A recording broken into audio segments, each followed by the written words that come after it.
Esta imagen la hemos grabado esta mañana. Corresponde al pantano de Bárcena, en el Bierzo. Está prácticamente seco, apenas supera el 20% de su capacidad. No solo en el Miño, sí hay problemas en la cuenca del Duero. La situación es similar y el presidente de la Confederación lanzaba esta mañana el primer aviso a los regantes. No estamos en condiciones de garantizar el llenado de los embalses, por lo tanto lo tienen que conocer los regantes. Estamos en contacto con ellos ya y para que planifiquen las labores y demás, contando con que no va a haber agua como ha habido otros años.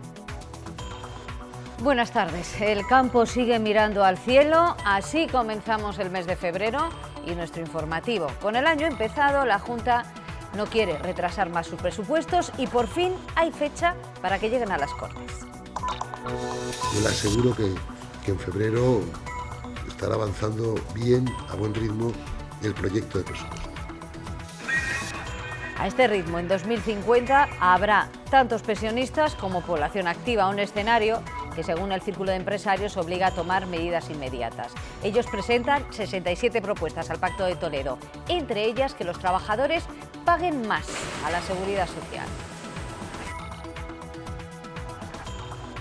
Y a estas horas, cuando son las 2:32, estamos pendientes de que el Consejo de Seguridad Nuclear remita su informe sobre si Garoña puede o no comenzar a producir energía.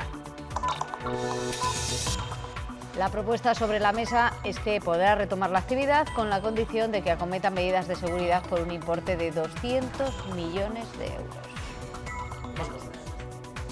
Personas de algunos partidos políticos de Cataluña.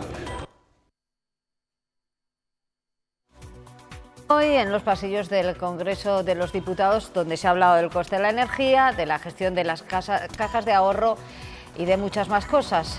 Rajoy, en la sesión de control al Gobierno, también ha respondido desde el estrado a las declaraciones de Puigdemont, afirmando que este año habrá referéndum en Cataluña. Algunas personas de algunos partidos políticos de Cataluña que quieren lisa y llanamente, y además lo dicen, pues hacer las cosas saltándose la ley.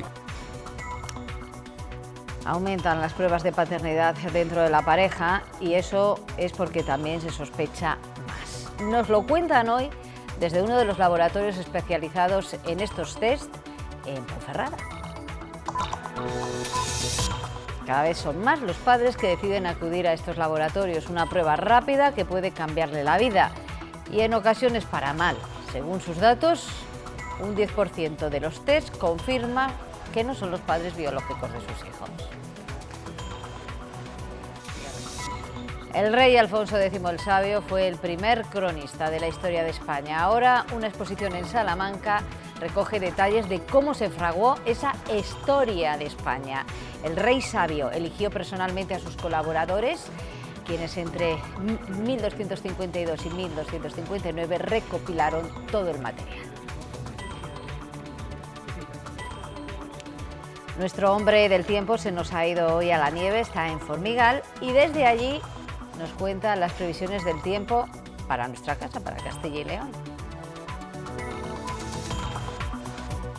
Saludamos hoy desde la estación de esquí de Formigal con ese encuentro, esas jornadas de meteorología y prensa, y como ve, las condiciones aquí son excelentes. Todavía no ha llegado el frente, que sí está llegando a Castilla y León. Precipitaciones esta mañana, mucho viento esta tarde y mañana, veamos en el mapa, volverá a llover y de forma mucho más contundente, con avisos de nivel amarillo en buena parte de la comunidad por fuertes rachas de viento. El Gobierno regional presentará mañana el techo de gasto para este año y en 1 o 2 semanas el presupuesto.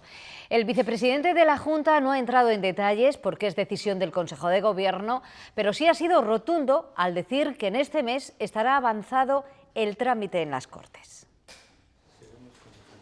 El Gobierno regional no espera más a Moncloa ni su cifra de entregas de cuenta. En breve el presupuesto va a ir a las Cortes.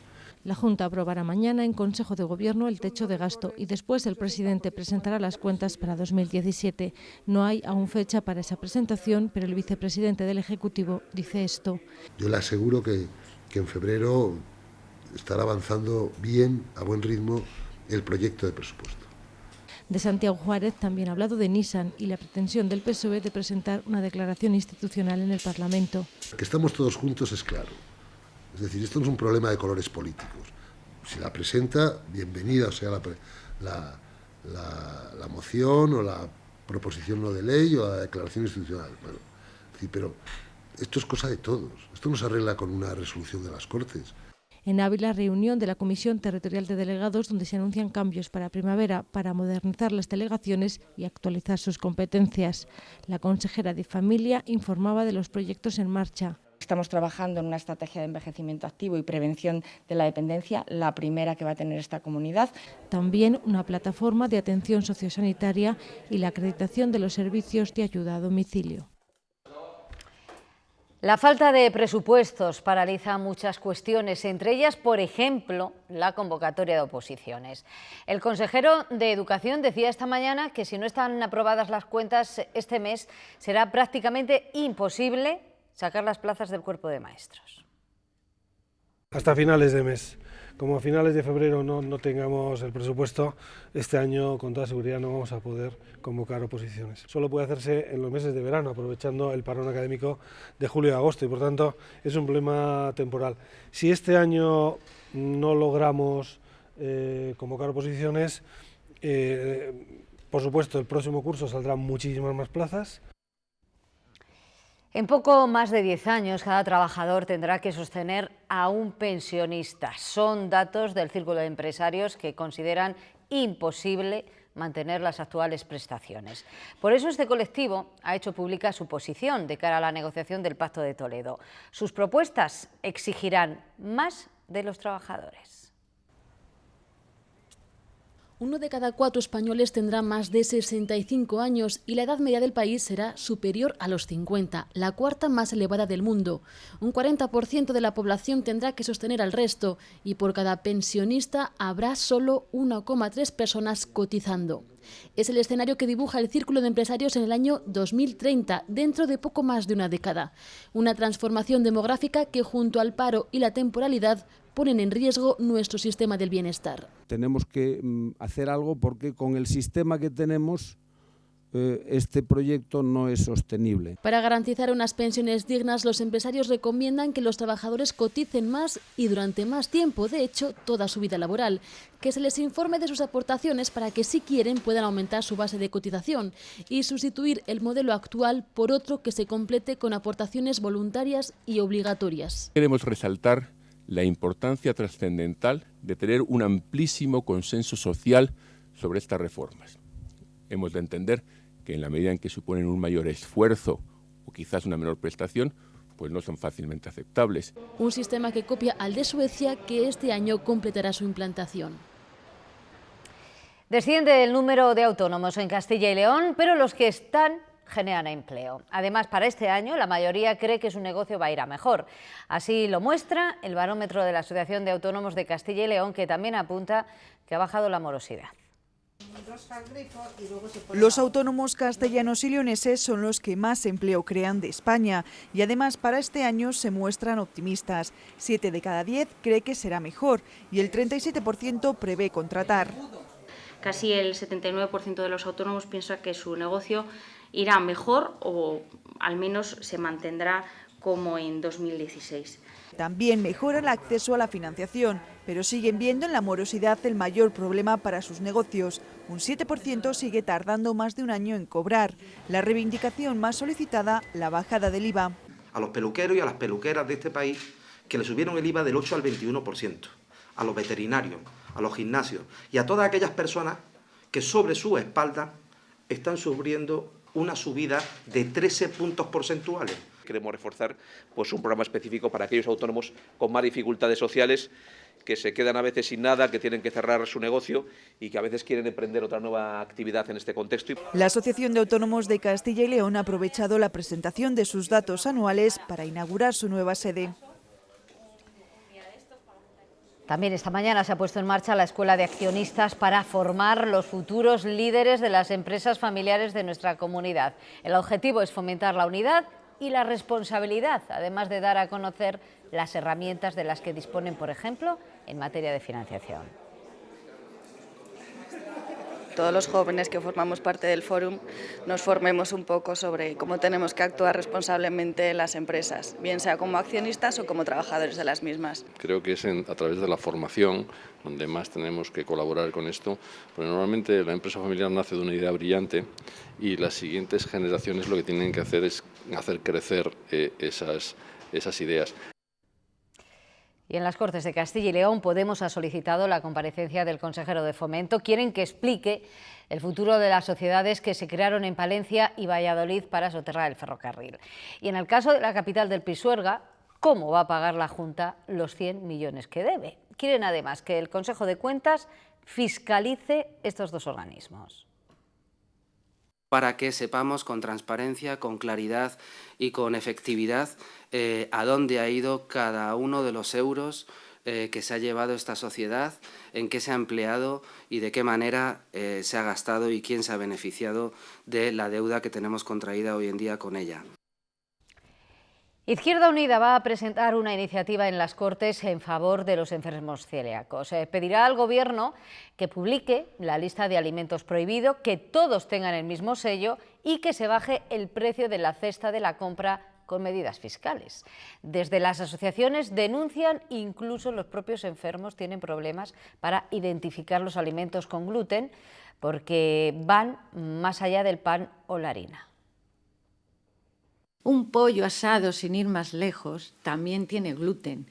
El chorizo lleva gluten, pero lo bueno del caso es que hay chorizo con gluten y chorizo sin gluten. Y el chorizo sin gluten le pagamos a precio de Percebe. Y yo me pregunto, ¿desde cuándo el chorizo lleva gluten?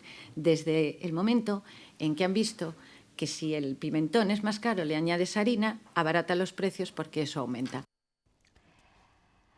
Mañana entra un frente, dejará lluvias y nieves imprescindibles para el campo de Castilla y León. Este invierno tan seco no solo está dañando la campaña de secano, los regadíos lo tienen bastante complicado. No hay más que ver la situación de los embalses. Nos acercamos a uno de ellos, al de Bárcena, en el Bierzo. La falta de precipitaciones desde que comenzara el año hidrológico el 1 de octubre de 2016 ha obligado a la Confederación Hidrográfica del Miño-Sil a decretar prealerta por sequía y constituir la oficina de seguimiento que en principio evaluará la situación a mediados del mes de febrero. En este momento el embalse de Bárcena ofrece una imagen desoladora. A día de hoy no hay ningún tipo de restricciones, ni para el consumo ni para el riego, aunque la Confederación Hidrográfica del Miño-Sil ha pedido ya a las distintas administraciones locales que velen por el uso del agua. La imagen se repite en los embalses de Castilla y León. En la cuenca del Duero no llegan a la mitad de su capacidad, una cuarta parte menos de agua que el año pasado, y en algunas provincias la situación es todavía peor, por debajo del 30% embalsado en León, Salamanca o Palencia, donde el de Requejada está prácticamente vacío. Situación preocupante para la Confederación Hidrográfica del Duero. Sin reservas, difícilmente pueden garantizar el agua para los cultivos de regadío. Por lo tanto, lo tienen que conocer los regantes, estamos en contacto con ellos ya, y para que planifiquen las labores y demás, contando con que no va a haber agua como ha habido otros años. Los embalses están por debajo de la capacidad media de la última década, en concreto un 20% menos de agua. Para paliar problemas de sequía, la Confederación Hidrográfica del Duero trabaja en el proyecto europeo NAIAD, investigando cómo recuperar el acuífero de Medina del Campo y evitar así problemas de abastecimiento. Vamos a intentar llevar una tubería y buscar permeabilizar un poquito el acuífero para meter agua en el acuífero. Un proyecto que cuenta con 23 socios europeos.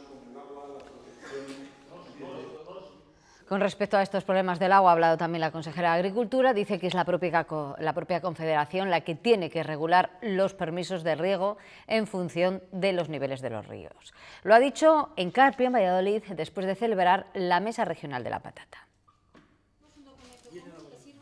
Administración regional, cooperativas, organizaciones agrarias, envasadores y distribuidores pretenden que la interprofesional de la patata sea una realidad cuanto antes en Castilla y León. De estar estructurados, de estar mejor organizados y evitar con ello los picos de precios de unos años para otros y sobre todo conseguir que este sector deje de ser el sector débil. Tan solo queda que la mayoría de los productores den su sí quiero para que pueda ponerse en marcha. Ya lo han hecho el 26%, haría falta como mínimo el 51%. Plantear al agricultor para intentar convencerle cuáles son las ventajas de la interprofesional, porque desde la Unión de Campesinos tenemos claro que lo único que es una interprofesional de momento son ventajas. Luego veremos el resultado. A mediados de mayo esta mesa se reunirá de nuevo para ver la evolución e intentar ya formalizar la asociación. Ningún cultivador por firmar pierde nada y sí gana mucho.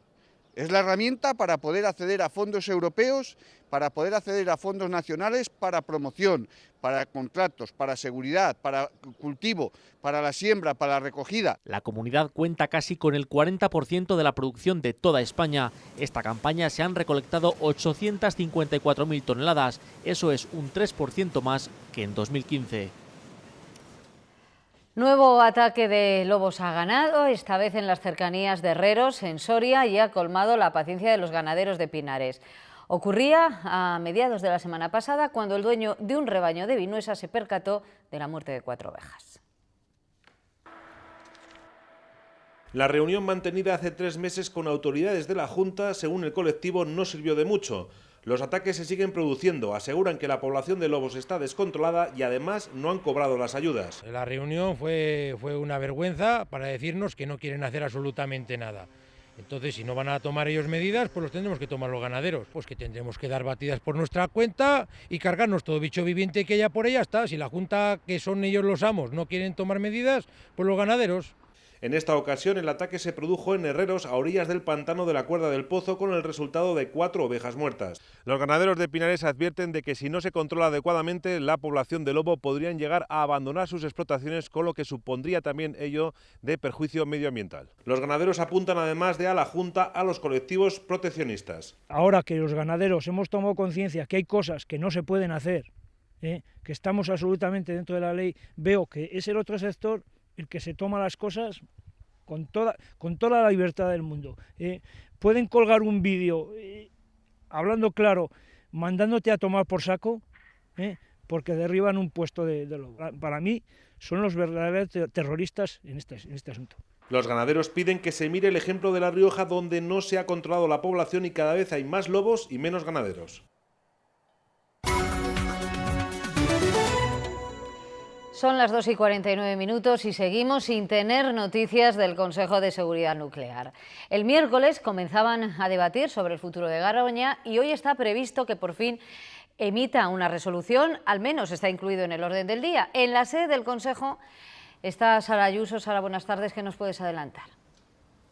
Hola, ¿qué tal? Buenas tardes. A estas horas continúa el pleno del Consejo de Seguridad Nuclear. El informe técnico sobre la viabilidad de Garoña que está sobre la mesa es favorable a la reapertura de la instalación siempre que Nuclenor mejore su seguridad, para lo que Iberdrola y Endesa deberían desembolsar entre 150 y 200 millones de euros. Solicitaron que Garoña pudiese operar hasta el año 2031, lo que supondría alargar su vida útil hasta los 61 años, algo clave no solo para Garoña, sino también para el resto de centrales que ahora deben renovar su licencia. Que Garoña abra sus puertas depende de que Nuclenor acepte acometer esas inversiones y de que el Ministerio también ratifique la resolución del Consejo de Seguridad Nuclear, que si bien es previsible y está en el orden del día que se decida hoy, es posible también que se posponga si algún consejero solicita un aplazamiento.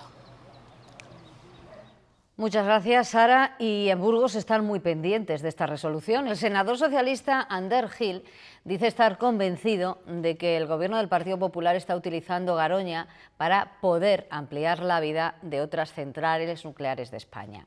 Le pide sensatez, porque lo que está en juego, dice, no es una tienda de chuches.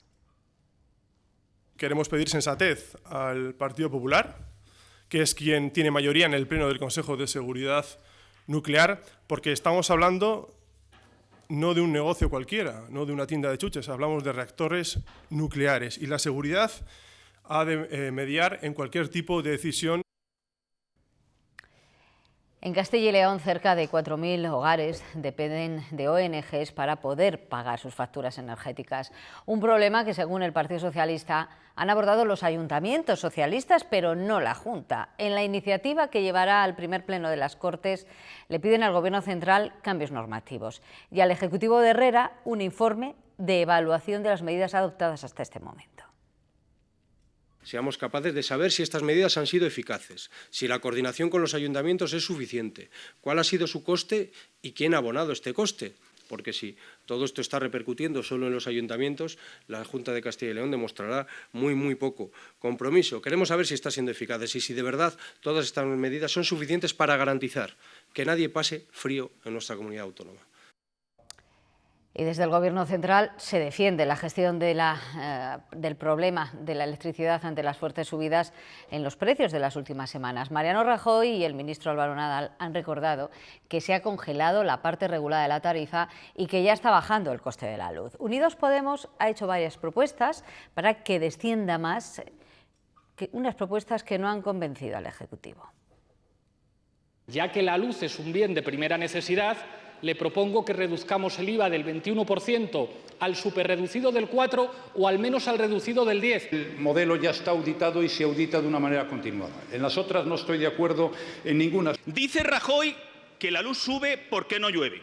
Entonces, ¿ustedes van a hacer rogativas para que llueva? Esta pregunta usted la hizo cuando el precio estaba a 91. Hoy está a 69, por lo cual no se sostiene que el precio sigue subiendo.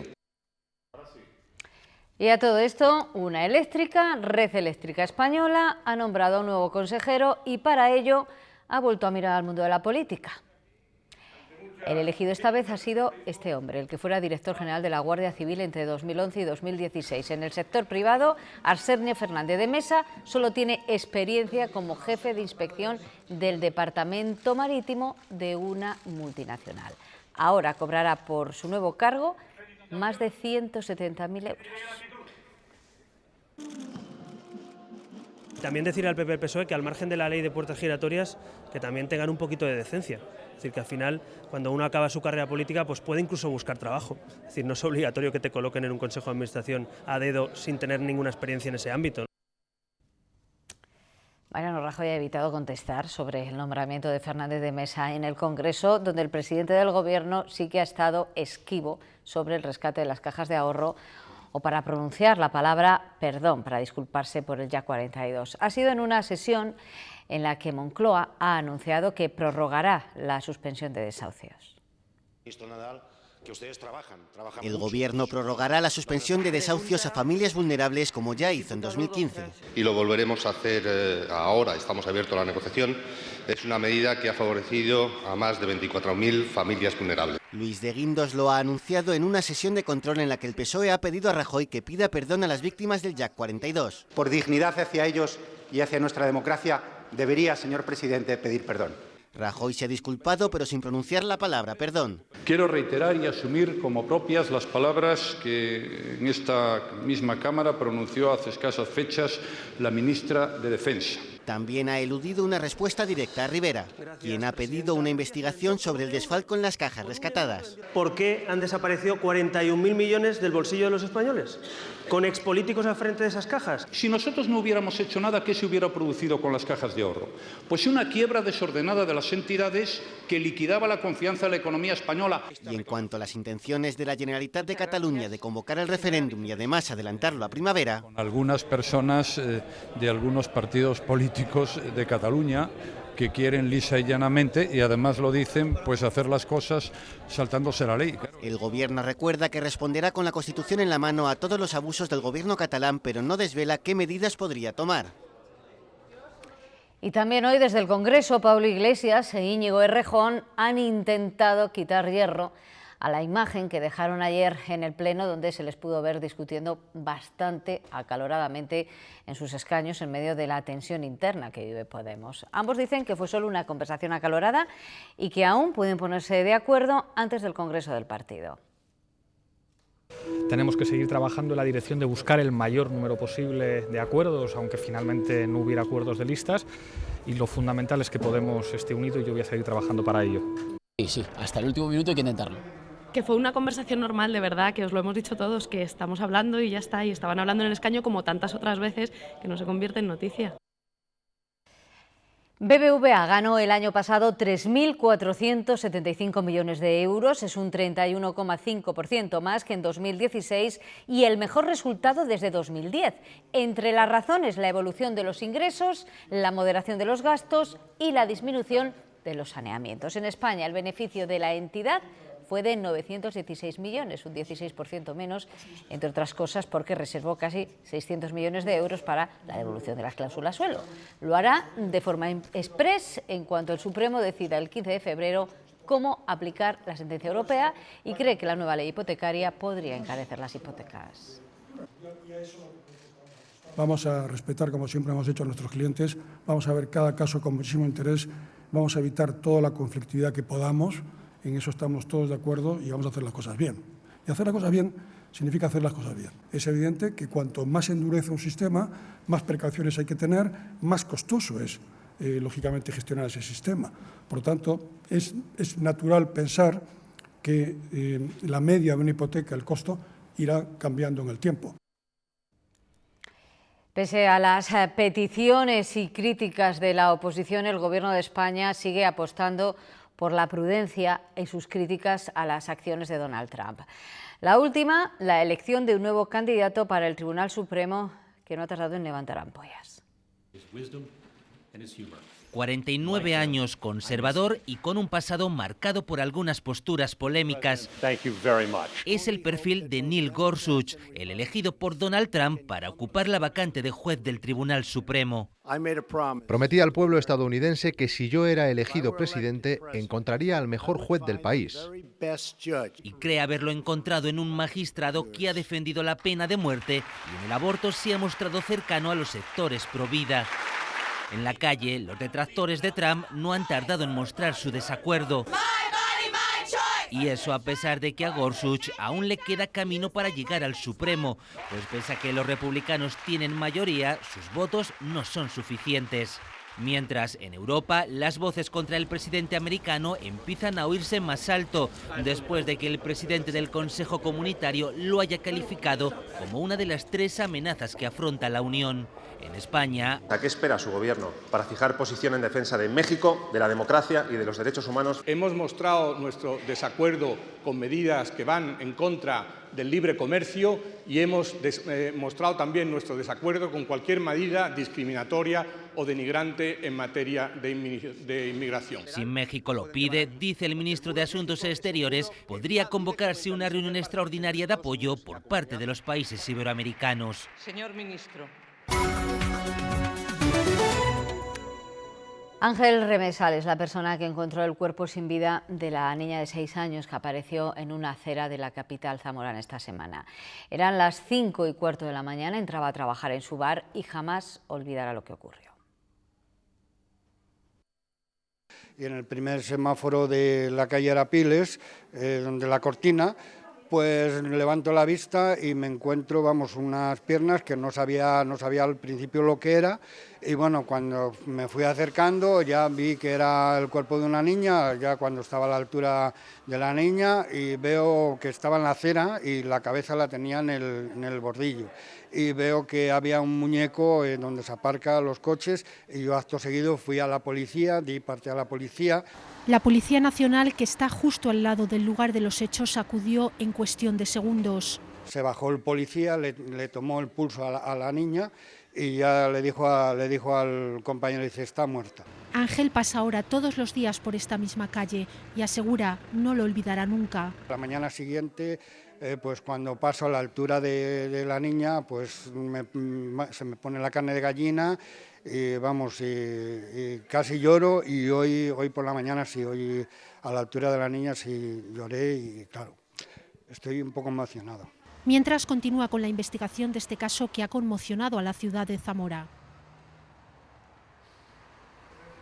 Aumentan las pruebas de paternidad, lo que significa que cada vez hay más sospechas de infidelidad y a veces esas sospechas se confirman. De hecho, un 10% de los hijos nacidos dentro de una relación de pareja en España podrían ser de otro padre.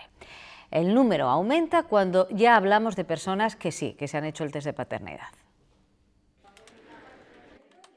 Solo hay que navegar por Internet para encontrar pruebas de paternidad a bajo precio. Por menos de 200 € y una semana de espera, las dudas quedan resueltas. Es una muestra en la que se recoge mucosa bucal con ayuda de unos bastoncillos de algodón. En esta clínica de Ponferrada son muchos los que acuden a hacerse la prueba porque tienen la sospecha de que el hijo es suyo, pero no lleva sus apellidos. Son los llamados padres no legales. En 7 de cada 10 casos se ratifica la paternidad. Nosotros hemos incrementado más del 50% en el último año la tasa de pruebas de paternidad. También han aumentado los casos de infidelidades para los detectives privados. En esta agencia suponen más de la mitad de sus investigaciones. Nosotros le facilitamos ese tipo de pruebas, las grabaciones, las fotos, todo ello. Al fin y al cabo es un abrir de ojos. Porque la infidelidad se demuestra en un 99% de los casos, así que hay quien ya se decanta por pruebas de paternidad prenatales. Se necesita 20 mililitros más o menos de sangre de la madre y con esa sangre pues se puede analizar lo poquito que hay de ADN fetal. Las cifras hablan por sí mismas. El 20% de los test de paternidad revelan que no hay relación biológica entre padre e hijo. El 50% de las personas de entre 16 y 64 años juegan a algún videojuego, una industria que factura más millones que los cines. Pero lejos de esa imagen de jóvenes enfrente de una pantalla, también hay videojuegos educativos. Esta mañana, Autismo Burgos y la Fundación Orange ha presentado uno de ellos, El viaje de Lisa. La inclusión educativa es clave para fomentar la autonomía de niños con autismo. En los ciclos de primaria cada vez es más común ver cómo comparten clase con otros escolares, pero en secundaria es aún invisible. Con este videojuego, El viaje de Lisa, se pretende romper esa barrera para concienciar sobre el autismo y en especial en el síndrome de Asperger. Sensibilizar a toda la comunidad educativa para poder superar este reto de que todos los chicos con Asperger puedan estar en el sistema educativo cómodos, incluidos y participando como uno más. Jóvenes con trastorno del espectro autista han colaborado en el diseño del videojuego. La fase piloto se ha realizado en el Instituto Pintor Luis Sáez con alumnos de primero y segundo de la ESO. A través de la historia de Lisa, los jugadores tendrán que superar diferentes pruebas. Gracias a esos desafíos, irán adquiriendo conocimientos sobre las personas con autismo. Yo creo que de una manera intuitiva y yo diría que incluso brillante en la sencillez, consigue transportarnos, consigue que entendamos las características de las personas con síndrome de Asperger, esas dificultades para identificar emociones. El juego viene acompañado de material didáctico y está disponible en la web y en aplicaciones móviles. La Universidad de Salamanca celebra su 8º centenario el próximo año, pero los actos conmemorativos ya han comenzado. Hoy precisamente la Sala Cielo estrena una exposición que reúne por primera vez los 3 manuscritos pertenecientes a la historia de España de Alfonso X el Sabio. Están conservados en la Biblioteca General de Historia. Es la primera vez que se pueden contemplar juntos los fragmentos de la que es considerada como la primera historia de España, una obra de referencia para la literatura hispánica medieval. Recogen amplios fragmentos desde la época romana hasta el siglo XI con el rey Fernando I de León. Los manuscritos que pueden ver, los 3 manuscritos que se conservan aquí, proceden de colegios mayores salmantinos, del Colegio San Bartolomé y del Colegio Arzobispo Fonseca. Y desde 1954 se conservan en la antigua librería de la universidad, en nuestra pequeña sala de manuscritos incunables que todos ustedes conocen, tras una estancia de más de un siglo en la Biblioteca Real de Madrid. Una muestra que se enmarca en un amplio proyecto de difusión de la obra Alfonsí. Las 4 bibliotecas del mundo que cuentan con una copia del manuscrito realizan exposiciones simultáneas. Es una exposición que paralelamente va a tener lugar en distintas bibliotecas. Es decir, aquí exponemos 3 manuscritos de nuestra biblioteca, pero en paralelo se van a exponer en la Biblioteca Nacional de Madrid, en la Biblioteca Menéndez Pelayo de Santander y en la Biblioteca de la Universidad de Minnesota en los Estados Unidos. La exposición de Salamanca se podrá visitar en la Sala Cielo de la Universidad hasta el 30 de abril.